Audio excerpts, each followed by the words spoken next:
uArchbishop Desmond Tutu uchithe ixesha elininzi lobomi bakhe ezinikele kwidabi lokulwela abo bangenalizwi.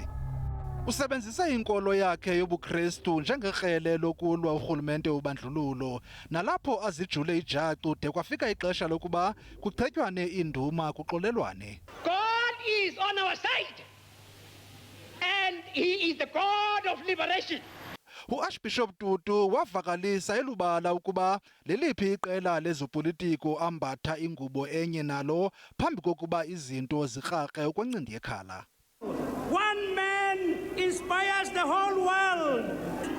I ask you, welcome our brand new state president out of the box, Nelson Mandela. Indlela awasingatha ngayo umba wentsholongwane kagawulayo lowo wayesakuba ngumongameli umnumzana Thabo Mbeki zange imonelise lukaTutu. People who would have been alive today died needlessly.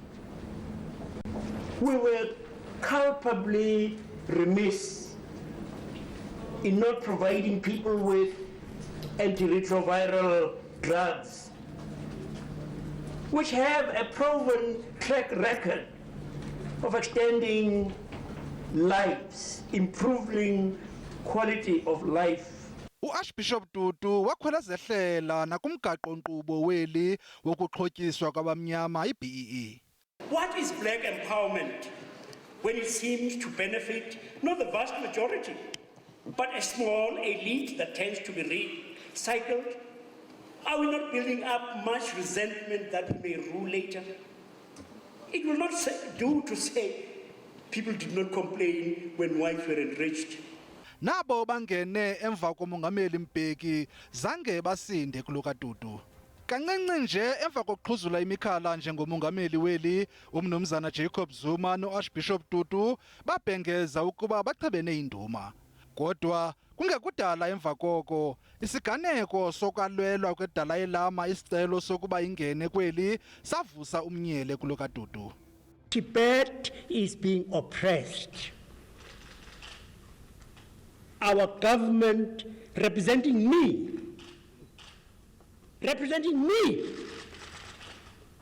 says it will not support Tibetans who are being oppressed viciously by the Chinese. Kwakulo nyaka mnye lowa wayesakuba ngumkomishinala wamapolisa weli umnumzana Bhekicele wagxeka kabukhali uArchbishop Tutu kwakunye nonkosikazi Helen Zille ethethelela lowa wayesakuba ngumongameli umnumzana Jacob Zuma. The bishop himself, Tutu, must go home and shut up. He must learn one thing, that he must follow Jesus. And Jesus advised all of us, including himself. He must not think that he's a vice Jesus Christ. Ngo-2018 umongameli Cyril Ramaphosa wangxengxeza kuArchbishop Tutu ze wamqinisekisa ukuba iqela le-ANC liza kwenza konke okusemandleni ukubuyisela intembeko yalo kuye.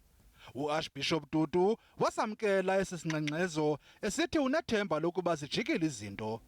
Sukela olotyelelo lukamongameli de abe usutywa kukufa lukaTutu izimvo zakhe zobunkokheli balokaRamaphosa azaziwa. Kodwa nangona kunjalo ukuba kukho into ibingamphethanga kakuhle uArchbishop Tutu ebengasoze aphozise maseko ukuyithetha phandle njengoko wenza ngaphambili. Ukanti abakwalizwi kunye nenkokheli zopolitiko bagxwale emswaneni bebalula indima edlalwe ngunyawontle uArchbishop Tutu ongasekhoyo kwidabi lenkululeko yabemibeli. He challenged the systems that demeaned humanity. He could unleash a righteous anger on those, especially the powerful, who inflicted suffering upon those the Bible calls the least of these, my brothers and sisters.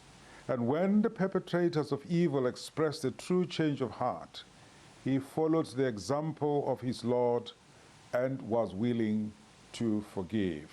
Archbishop Tutu was many things to many people. He was a pastor, he was a spiritual leader, he was an activist, a healer. He also oppose racial discrimination and equally all other forms of discrimination and injustice.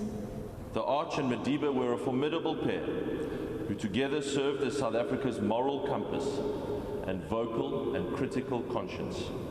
Their unforgettable partnership leave a lasting legacy in our country in helping to heal our wounds and show us what the future can be. Here was a man who was not given any chance to survive his childhood because of polio. He didn't have a chance, people thought, to survive his youth because of TB. And the latter part of his life, 23 years, he has lived with prostate cancer. In all of that, all you heard from him was that chuckle, that joy, that deep sense of gratitude. I remember very well during the Truth and Reconciliation Commission how he was so passionately involved, and at one stage even breaking down in tears when he heard the testimony about how people are treated. For him, and for me, and for many other people, it is a name that will live forever in our memories.